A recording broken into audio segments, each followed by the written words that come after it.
ইসলামের প্রায় 1300 বছর ধরে চলে আসা খেলাফতে ওসমানিয়ার দফন করে ইসলামের গুরুত্বপূর্ণ একটা অঙ্গকে মাটির নিচে দফন করে সেই মুসলমানদের খেলাফতের দফনের উপর ধর্মনিরপেক্ষতা নামক কুফরি মতবাদের ঝান্ডা উড্ডীন করেছিল। তাম পৃথিবীর মুসলমানদের হৃদয় থেকে রক্তক্ষরণ হয়েছিল, আর তাম পৃথিবীর মুসলমানদের সেই রক্তক্ষরণের ভাষা উম্মতে মুহাম্মাদিয়ার মধ্যে উলামায়ে দেওবন্দ শাইখুল হিন্দ রাহমাতুল্লাহ আলাইহির ভাষায় সেটা প্রাণ পেয়েছিল। তাহরিকে খেলাফত, খেলাফত পুনরুদ্ধারের জন্য গোটা ভারতবর্ষ জুড়ে আন্দোলন সংগ্রাম হয়েছিল।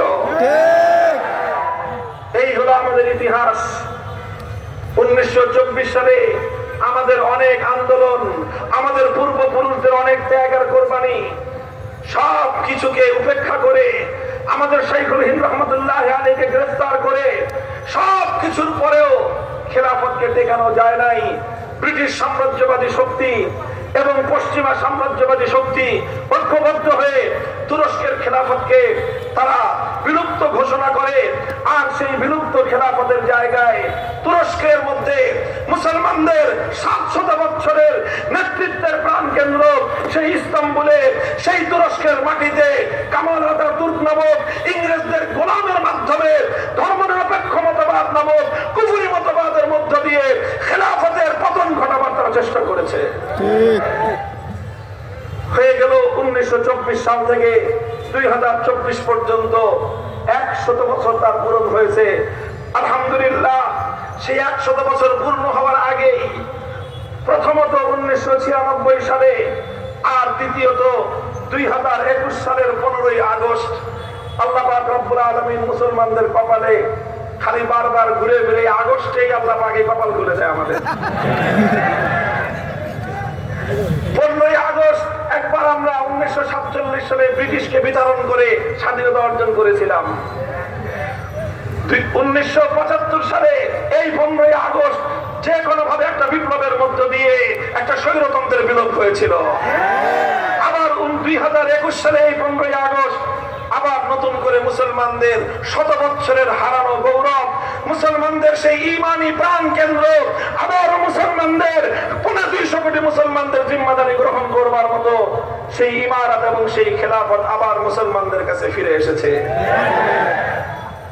এবং বায়াত আলা ইকামাতিল খেলাফত, একটা খেলাফত প্রতিষ্ঠিত হওয়ার জন্য শরীয়তের যে মানদণ্ড, সেই মানদণ্ড সম্পূর্ণরূপে রক্ষা করে ইমারতে ইসলামিয়া গঠন হয়ে প্রায় 6.5 লক্ষ বর্গ মাইল বিশাল এরিয়ার মধ্যে একজন ব্যক্তি যার নাম হলো মোল্লা হিবাতুল্লাহ আখুনজাদা হাফিজাহুল্লাহ তাআলা, তার খেলাফতের উপর সংশ্লিষ্ট আশপাশ 6.5 লক্ষ বর্গ মাইল এলাকার সমস্ত উলামায়ে কেরাম, সমস্ত মুসলিম নেতৃবৃন্দ ঐক্যবদ্ধ হয়ে তাকে বায়াত দেওয়ার পর তিনি উম্মতের আমিরুল মুমিনিন এবং খলিফাতুল মুসলিমিন হিসেবে প্রতিষ্ঠিত হয়ে গেছেন। এখন অবশিষ্ট আছে শুধুমাত্র বায়াত আলা ইতাআতিল খেলাফা। এখন সেই খলিফা এবং সেই আমিরুল মুমিনিনের ইতাআতের মাসআলা, এই মাসআলার দীর্ঘ আলোচনা আমি যাব না। এখানে একটা গুরুত্বপূর্ণ বিষয় আছে, যিনি আমির হবেন, যিনি খলিফা হবেন, তার আনুগত্য করা তাদের জন্যই জরুরি হবে তিনি যাদেরকে নিরাপত্তা দিতে পারবেন। ভৌগোলিক কারণে উম্মতে মুসলিমা আমরা আমাদের মুসলমানদের আমির থেকে এতটাই বিচ্ছিন্ন এলাকায় থাকি যে তার নেতৃত্বে আমাদের এখানে পরিপূর্ণ কর্মকাণ্ড পরিচালনা করা সম্ভব নয়। তবু আমি মনে করি যে এই জমিন থেকে শাহজালাল মুজাররদি আমানী রাহমাতুল্লাহ আলাইহি যেরকম এই ভূখণ্ডের সন্তান না হয়েও এই ভূখণ্ডের মুসলমানদের স্বার্থে বহুদূর থেকে তার হৃদয় হু হু করে কেঁদে উঠেছিল, হাজার মাইল দূর থেকে, হাজার হাজার মাইল দূর থেকে, ইয়েমেন থেকে তিনি যেমন এদেশে ছুটে এসেছিলেন মুসলমানদেরকে উদ্ধার করার জন্য।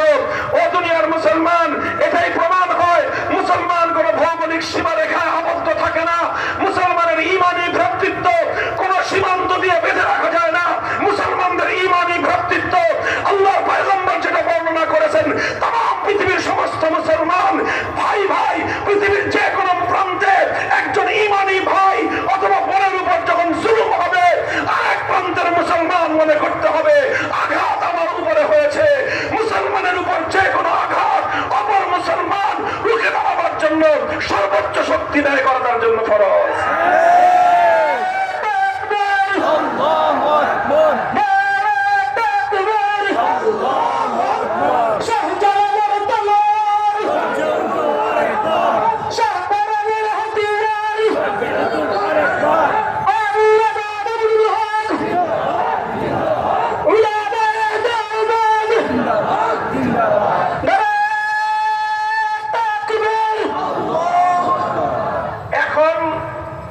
বিশাল ইমারতে ইসলামিয়ার ভূখণ্ড বর্তমানে 6.5 লক্ষ বর্গ মাইল। আলহামদুলিল্লাহ বলেন।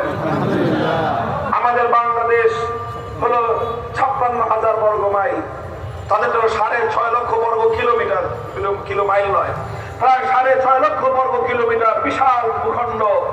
এই ভূখণ্ডে ইমারত পরিপূর্ণভাবে প্রতিষ্ঠিত এবং ওই ভূখণ্ডের প্রত্যেক ইমানদারের জন্য আমিরুল মুমিনিনের ইতাআত করা ফরজ। অন্যান্য ভূখণ্ডের মুসলমানদের জন্য সেই ইমারত এবং সেই খেলাফতের আনুগত্য করা কতটা জরুরি, কতটা বাধ্যতামূলক, সেটা সংশ্লিষ্ট এলাকার ফুকাহায়ে কেরাম, মুফতিগণ, আলেম ওলামাগণ সেটা আলোচনা করে দেখবেন। কাজেই আমি এই কথা বলি না যে আমার বাংলা ভূখণ্ডের বিচ্ছিন্ন এই ভূখণ্ডের মানুষের জন্য সেই খলিফার আনুগত্য করা ফরজ, এ কথা আমি বলি না।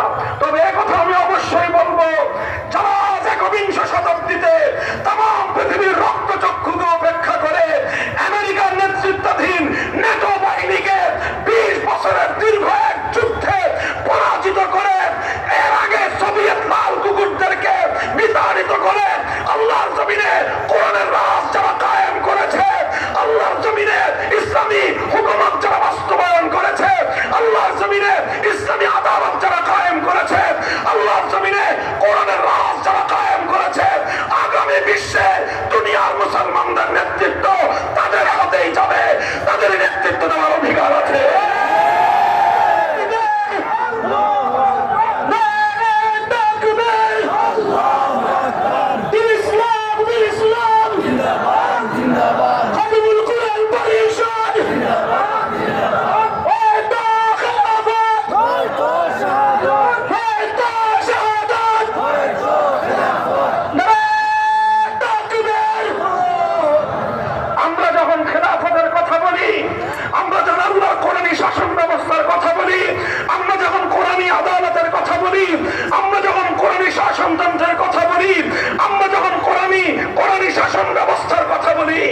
তখন অনেকেই আমাদেরকে বাঁকা চোখে আমাদের দিকে তাকিয়ে বলতে চায় যে বর্তমানে আধুনিক যুগে, এই উন্নত যুগে সেই 1400 বছরের পুরনো ইসলামী শাসন ব্যবস্থার দ্বারা এই আধুনিক যুগে রাষ্ট্র ব্যবস্থা পরিচালনা করা কতটা সম্ভব, এই সকল প্রশ্ন মানে আমাদেরকে জর্জরিত করা হয়।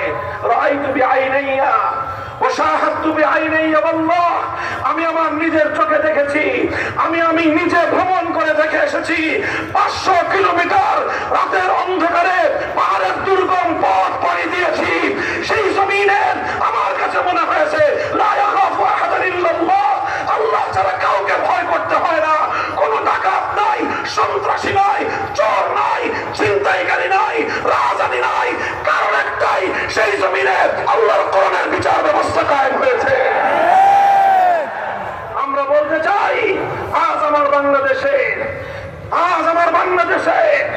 সোনার শাহজালালের বাংলাদেশে আইন শৃঙ্খলার অবনতি, মানুষের নিরাপত্তার অবনতি, জানমাল ইজ্জতাবরুর নিরাপত্তা নাই, বিভিন্ন ধর্মাবলম্বীরা, সংখ্যালঘুদের নিরাপত্তা নাই, নানা রকম সংকটে আমরা জর্জরিত। আর এই সকল সংকটে জর্জরিত হয়ে আমাদেরকে বিদেশি প্রভুদের কাছে নতজানু পররাষ্ট্রনীতি নিয়ে আমাদেরকে রাষ্ট্র পরিচালনা করতে হয়। আমাদের বড় বড় দলগুলো, বড় বড় রাজনৈতিক শক্তিগুলো বিদেশি প্রভুদের করুণার দৃষ্টিতে তারা তাকিয়ে থাকে। কখন আমেরিকার থেকে একটু করুণার দৃষ্টি দেওয়া হবে, কখন ভারতের প্রধানমন্ত্রী তার দিকে একটু কৃপার দৃষ্টি দিবেন। আর সেই আমেরিকা এবং ভারতের কৃপা ভিক্ষা করে কেউ ক্ষমতায় থাকার জন্য, কেউ ক্ষমতায় যাওয়ার জন্য তারা অধীর আগ্রহে অপেক্ষা করে। কোন ভারত, আমেরিকা, চায়না, রাশিয়ার করুণার কৃপার প্রয়োজন নয়। তুমি আল কোরআনকে পক্ষে ধারণ করে মাথা উঁচু করে দাঁড়াও। তাম পৃথিবীর সমস্ত পরাশক্তি